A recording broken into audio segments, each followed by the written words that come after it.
Welcome back to Living a Joyful Life Summit. I'm Lisa Krang, and I'm here with Richard Davidson.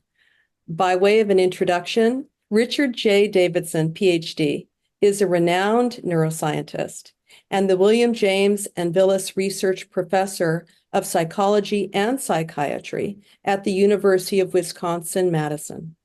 As the founder and director of the Center for Healthy Minds and the chief visionary of Healthy Minds Innovations, Inc., he is at the forefront of research on the neural basis of emotion, emotional style, and methods to enhance well-being through contemplative practices.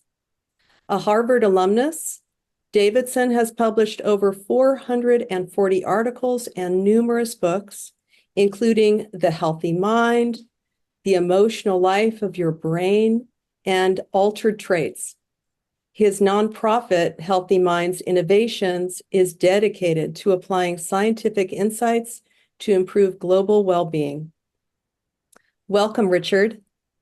Thank you. It's great to be with you. Appreciate it. So just to get started, I'd love to know, how do you define joy? Wow. There are certain things that you know from experience that are more difficult to capture in words, but you know it when you feel it. Joy is probably one of those. Yeah, I think it means different things to different people. It is when you are operating with your full capacity, and you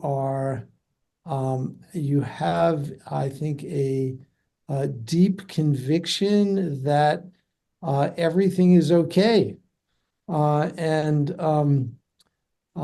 it gives rise to a very natural sense of joy, and you can then take delight in even the small little things that life has to offer. Yeah, I could really see your whole face light up when you tuned into that. Well, what does living a joyful life look like? Living a joyful life, first of all, I think uh, implies leading a purposeful life. I think that purpose is really an important aspect of joy. And so leading a joyful life means doing something that gives you a sense of meaning and purpose. And that typically involves serving others, because we know that self-transcendent values, as psychologists call them, values that go beyond oneself, are really the keys to joy and flourishing. And so I would say fundamentally living a joyful life means living a purposeful life, and living a purposeful life means serving others. Mm, yeah, I definitely agree with you on that. Based on your extensive research that you do, how does the brain process joy?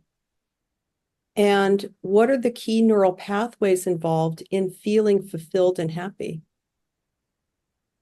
Well, the answer to the latter question is easy, which is we don't really know. Um, uh, you know, the research in this area, there's a lot that's been made of it in the popular press, but really there's so much we don't know. When you talk about joy, one of the complexities is that joy can mean lots of different things. And it can mean the hit that you experience in response to some transient pleasure. It can also mean something that's much more enduring and less dependent on external circumstances. And we don't know if the neural pathways that signal the former are the same that represent the latter. Um, uh, we think that there probably are some shared pathways, but there are also likely some differences as well.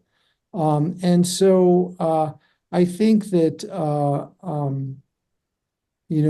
all of these questions really call for a certain humility and recognition and appreciation of what we don't know and the complexity of these questions, and also digging a little deeper in asking, what really are you intending with the question? Because the simple conventional answer that a typical scientist might give may really be a little too simplistic and not fully representative um, of the deeper meaning that may be implied here. Yeah, I can understand that. In the research you've done, though, are there certain regions that are more active that you've been able to observe when people are in states of joy, or has that been part of your research? Sure, there are definitely regions that are active. The ventral striatum is a broad region of the brain that is definitely implicated in joy and positive emotion. There are more specific regions within the ventral striatum, including the nucleus accumbens, the ventral pallidum. All of those um, are active in one way or another during different states of joy. Um, uh, but again, it's very different to most of the research. Let me back up and just say most of the research that has been done is research where phasic transient emotions are elicited by external means, and responses to those external stimuli are measured. And so, you can talk about the joy of, tasting some, fruit juice. And that's very different than the joy you might experience when you are greeted by a saint. And, we might use the same word, but they could be in different universes. And I can tell you that there's no research, literally zero, on what changes in the brain when you meet a saint. There's a lot of research on what changes in the brain when you taste some good tasting juice. Mm. That is such a great example, those two. And I guess what you're pointing to is there's such a wide spectrum of what encompasses joy. And it can't be located in the mind or the brain in any particular simplistic way. That feels right to me. That makes a lot of sense. Um, your book, The Healthy Mind, it delves into the interplay between the brain and our emotional well-being. So, I'd love to know, what are some practical implications of this relationship for people seeking to live a more balanced and joyful life? Is there any way to kind of bring this into real life? Well, certainly. So we have developed a framework for understanding well-being or flourishing that represents the intersection of modern science, modern neuroscience in particular, and the contemplative traditions, particularly the Buddhist contemplative tradition, although others as well. And this framework holds that there are four key pillars to well-being, all of which are critical for human flourishing. Um, so those four pillars are the following. The first we call awareness. Awareness is where mindfulness would be. Um, it also includes our capacity for self-awareness, and it includes a capacity that neuroscientists call meta-awareness, And meta-awareness is our capacity to know what our minds are doing. Now, to some listeners, that may seem like an oxymoron. Don't we always know what our minds are doing? But I think most people have probably had the experience of, for example, reading a book where they might be reading each word on a page and they might be reading one page, another page, and after a few minutes, they have no friggin' idea what they've just read. Their minds are lost. They're somewhere else. And that's a good example of not knowing what our mind is doing. But the moment we recognize that is a moment of meta-awareness. And it turns out that meta-awareness is really important for our well-being and it can be trained. So that's the first. The second pillar is connection. Connection is about the qualities that are important for healthy social relationships, qualities like appreciation and gratitude and kindness and compassion. And we know that this is a really essential element of well-being, and this can also be cultivated. The third pillar of well-being we call insight. And insight is a curiosity-driven self-knowledge, and it literally is knowledge of the narrative that we all carry around about ourselves, this narrative that defines me. It is a set of beliefs and expectations of ourselves. And what's key to well-being is not so much changing the content of the narrative, but it's changing our relationship to the narrative so that we see the narrative for what it is, which is a constellation of beliefs and expectations. And when we can see the narrative for what it is, it helps loosen the grip that the narrative has so that we're not hijacked by this narrative. We can expand our perception of the world beyond the narrative. And finally, the last pillar of well-being is purpose. And purpose here is about finding our true north and clarifying our values. And it's not so much about finding something more purposeful to do with our lives, but how can we find meaning and purpose in that which we already do, including the pedestrian activities of daily life? Can taking out the garbage be a deeply meaningful experience that's connected to our sense of purpose? And of course it could be. It could be as deeply meaningful as any other experience we have. It just requires a little bit of reframing. And that could easily be trained. So these are the four key elements, the four key pillars of well-being, and we need all of them. Privileging one over the other is, we don't think, the most effective strategy for cultivating genuine well-being. We need each of them, and they each could be cultivated. Yeah. It sounds really powerful. That pillar of insight, is it also that there's more choice?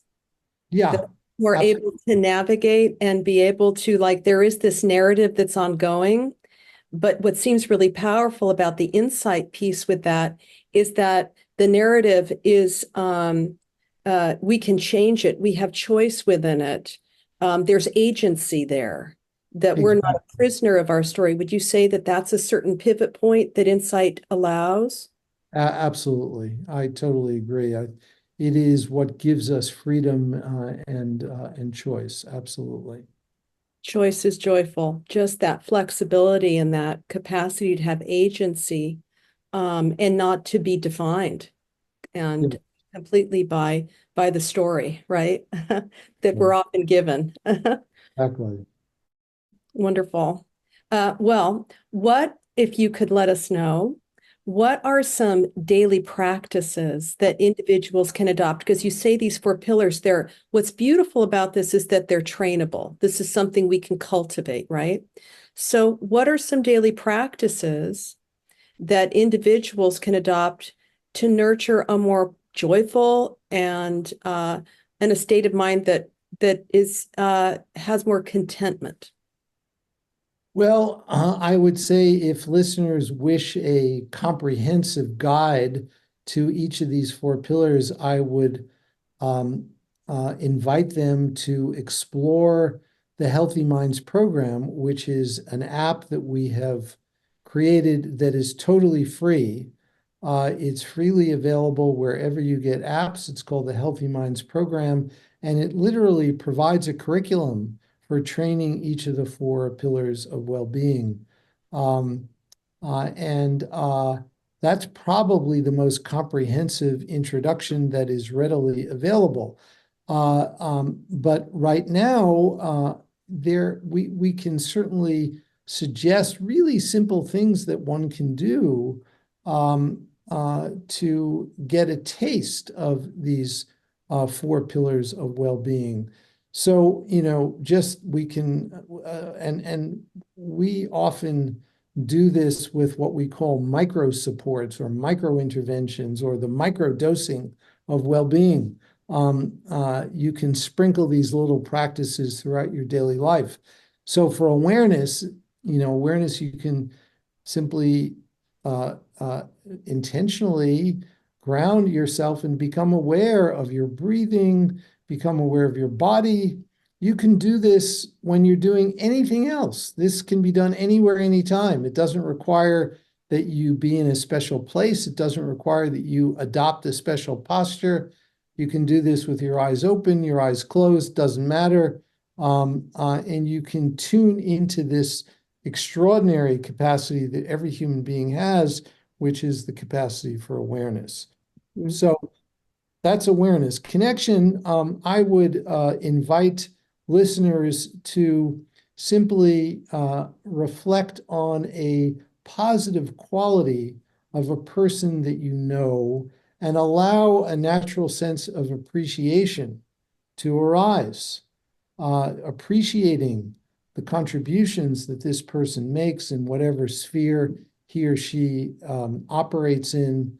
It may be in the context of your family, it may be in the context of work, it could be in other contexts, but appreciation is just barely beneath the surface. It's always available by simply reflecting on a positive quality. For insight, one really simple practice is imagine a challenging situation that you find yourself in or that you have been in, say, in the recent past, and simply envision what it might be like to view that challenging situation through the eyes of another person. And that can help to loosen the grip of your own beliefs and expectations about yourself. And finally, with purpose, you can simply be invited to reflect on your sense of purpose in doing the work that you're doing. And even if you have a menial job that you think is menial, why do you have a job in the first place? Why are you earning money? Why and very, very, very quickly, most people, I think, can tune into something that goes beyond themselves. That is, they may be earning money in order to benefit their family. Yeah. And it really doesn't take much to tune into their sense of purpose. Yeah, yeah, those are wonderful practices. Is there, I just have to ask, as you were sharing, is there any practice you love to do every day that's along these lines and any of these pillars that is just your personal favorite? Well, after I do my formal meditation every day, on work days, I do a practice after I meditate where I take out my calendar and I look at all the people I'm going to be meeting with that day. It doesn't take me long. I spend maybe 90 seconds doing this. And even if I don't know the person, I simply bring them into my mind and my heart. And I just, if I know them, I can appreciate something positive about them. If I don't know them, I'll simply reflect on how I could be of most benefit and serve in the most effective way in my meeting with them. And that really helps me navigate particularly very busy days. Mm, that's wonderful. Sounds like it aligns with that connection and purpose. It aligns with a lot of them. I Yeah. love that. Thank you. So could you explain, just shifting into some mindfulness practices, could you explain how, in particular, mindfulness contributes to brain plasticity and how this affects our overall well-being? I'm sure that it has something to do with the awareness, with the meta-awareness, but I'm wondering if you can, uh, move into mindfulness and discern that a little bit more. Yeah, so mindfulness is a fundamental capability of the mind. It is a quality of the mind that can be nurtured through mindfulness meditation or specific kinds of awareness practices. And mindfulness will both uh, take advantage, if you will, of neuroplasticity. And I say take advantage in the sense that one of the things that we find in general is that when we meditate, it actually changes our brain. And so the capacity for neuroplasticity gives us a scientific mechanism for understanding how meditation in general produces effects that are enduring. Mm, So, when we put our butts on the cushion, we're not putting our butts on the cushion for the buzz that we get when we're meditating, but we do it so that it affects every nook and cranny of our everyday lives. yeah. Um, uh, so in that way, it's very different than a drug. We don't meditate for the experience. We meditate for its impact on our daily lives. Um, and uh, the enduring quality of meditation is afforded by neuroplasticity. So Mhm. it is through changes in our brain that uh, the enduring qualities of meditation are instantiated, if you will. Um, and with mindfulness practice, mindfulness involves a number of different networks in the brain, particularly three networks, a network that we call the default mode, another network that we call the central executive network, and a third network that we call the salience network. And uh, very briefly, what the function of each of those networks is the following. The default network is the network that is happening when we're not doing other stuff, when we're not engaged in any demanding activity. It's what we default to, if you will. And most of the time, for most people, what we default to is self-referential thought. Mhm. Um, uh, the central executive network is the network that involves uh, uh, goal-directed behavior Mhm. and intention, where we can intentionally guide our mind. And the salience network is the network that's responsible for noticing important things. Mhm. Um, and uh, it's the combination of those three networks that are all important in mindfulness meditation. And so when we engage in mindfulness meditation, the central executive network keeps our mind focused and keeps it from getting lost. But most minds get lost, and they get lost because of the default mode. They get sucked into self-referential thought. And then the salience network is what wakes us up to the fact that we've gotten lost and then Mhm. recruits the central executive network to go back to our object of awareness, whatever that might be. And it's through that pattern over and over and over and over again that we can train our mind. Yeah. What I love that you're saying, if we keep it up, basically, right? If we continue to engage in this mindful activity, it's so beautiful and inspiring to think that we're going from a state to a trait, that it's becoming who we are, and that we don't have to be sitting on a cushion with our eyes closed in any particular formal practice, that it becomes more and more a part of who we are in our waking life as we're going about through our day. We start to wake up in our lives, right? Absolutely. It's just really, I mean, that brings me such joy. I know from my own practice, I know how that feels and how true that is. It's very exciting. Um, well, would you share a little bit with us about the work you're doing at the Center for Healthy Minds and Healthy Minds Innovations? I know you already talked about the app, right?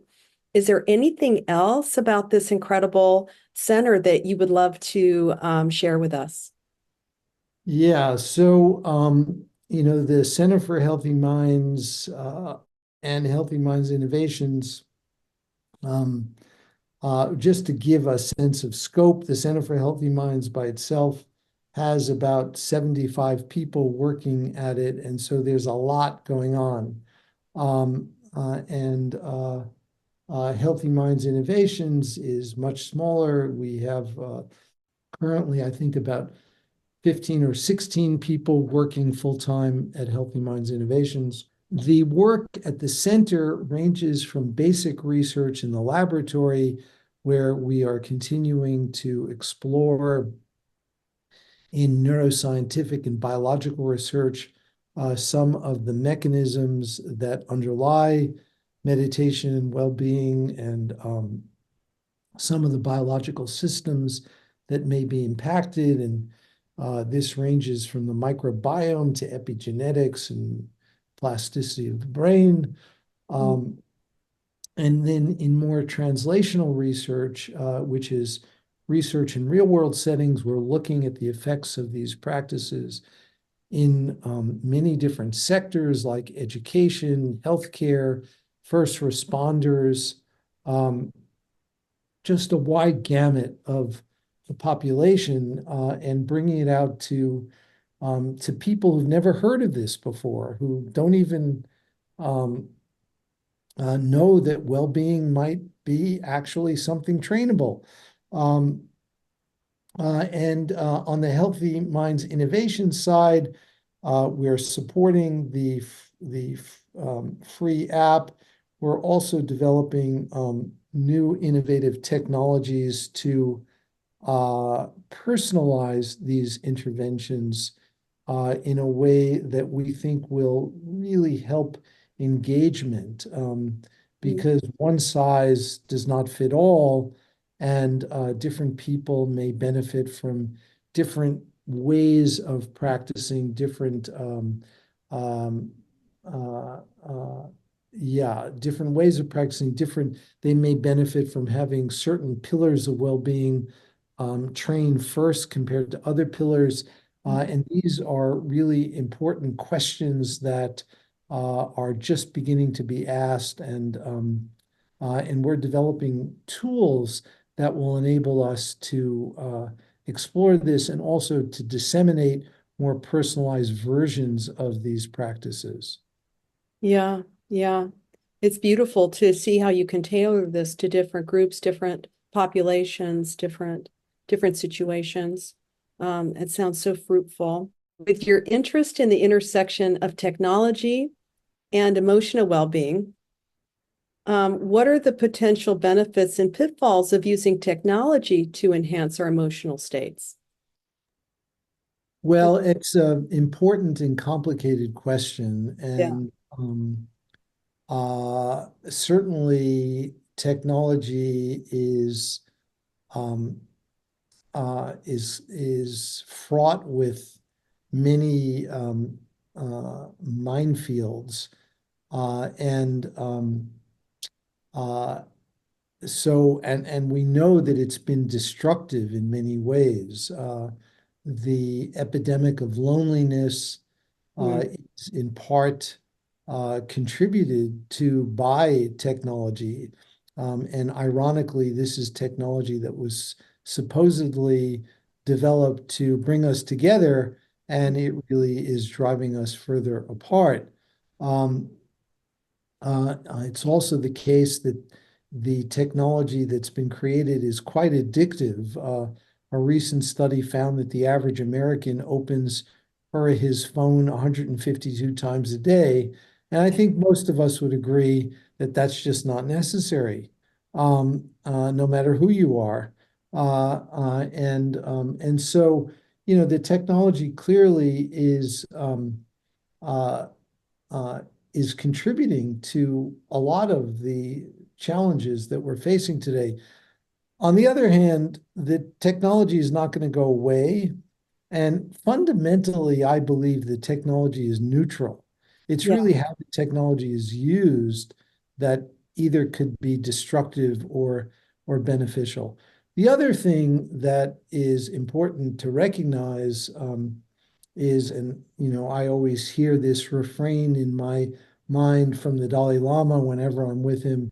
He's always talking to me about there are 8 billion people on the planet, and every one of us is basically the same in having the capacity to flourish, Mm, and that we have a moral obligation to do everything we can to help promote flourishing across humanity. And if we really have that audacious goal, the only way we can do it is through technology. mhm. We need to figure out how to harness the power of technology for this purpose because we can't scale this without technology. Yeah, it's here to stay, right? And it's true that I agree with you that it's neutral. It depends on the intentionality behind it. And it really influences the effects, I think. So I'm so glad that you're in the tech stream. I'm glad that you're doing the work that you're doing. We're coming to the end of our time, but I wanted to know what emerging trends in neuroscience research do you personally find most promising and enhancing for human happiness and emotional health right now? Any particular trends in neuroscience research? Yeah, there are a bunch of trends that I'm excited about. One is our continuing improvements in the capacity to non-invasively interrogate the human brain. Mm, Um, and there are many things that we'd love to measure in the brain that we just can't, because we can't do it non-invasively.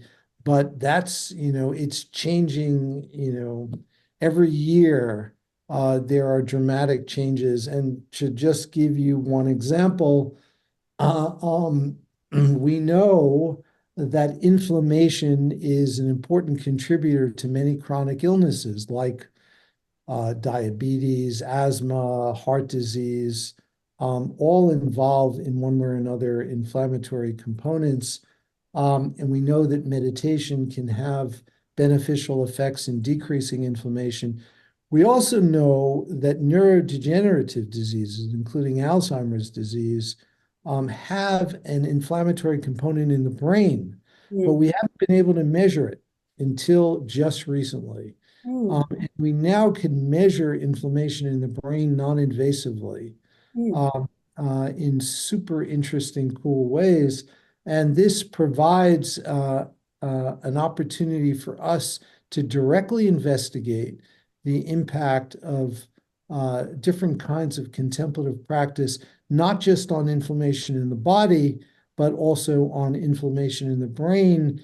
And this may be an important target for decreasing the severity and the rate of decline in neurodegenerative disorders, which is something that really is devastating and plagues humanity in very significant ways. So that's one example. Another is the possibility of imaging changes in gene expression Mm. non-invasively in the brain. We don't have that yet.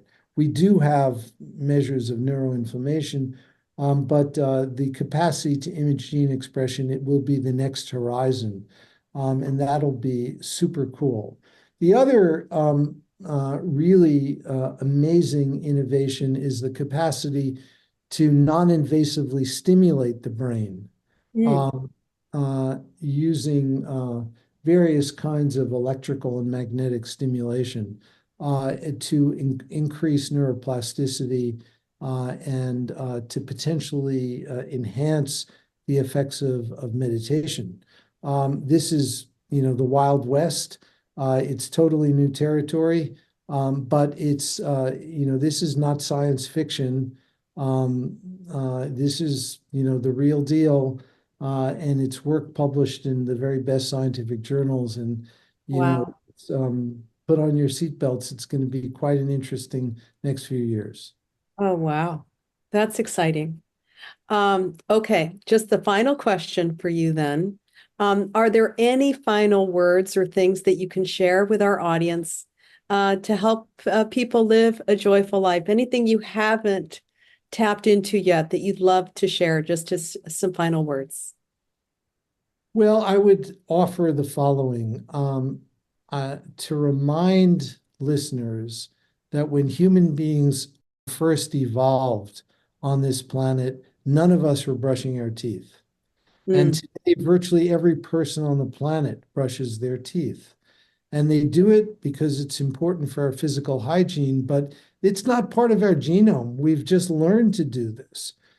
And I think most people, particularly people listening to this podcast, are likely to believe that their minds are even more important than their teeth. Yeah. And most people don't even allocate the amount of time that we spend brushing our teeth, nourishing their mind. And Yeah. our research and the research of other scientists shows that if we spend even as short a time each day that we spend brushing our teeth, nourishing our mind, this world would be a different place. So I invite you to make the commitment today to nurture your mind, because through changing your mind, we can change the world. Yeah, I agree. Thank you so much. And just how can people learn more about you and your work? Is there anything you'd like to share about, where they can go to get more? I'm sure people will want to delve much more deeply into this. Thank you. They can go to our website, Center for Healthy Minds. They can download our app. Yeah, You can learn more about our app by going to the website tryhealthyminds.org, and you'll learn about it. fantastic. Thank you so much, Richard. It's been, for me, a real joy spending this time with you.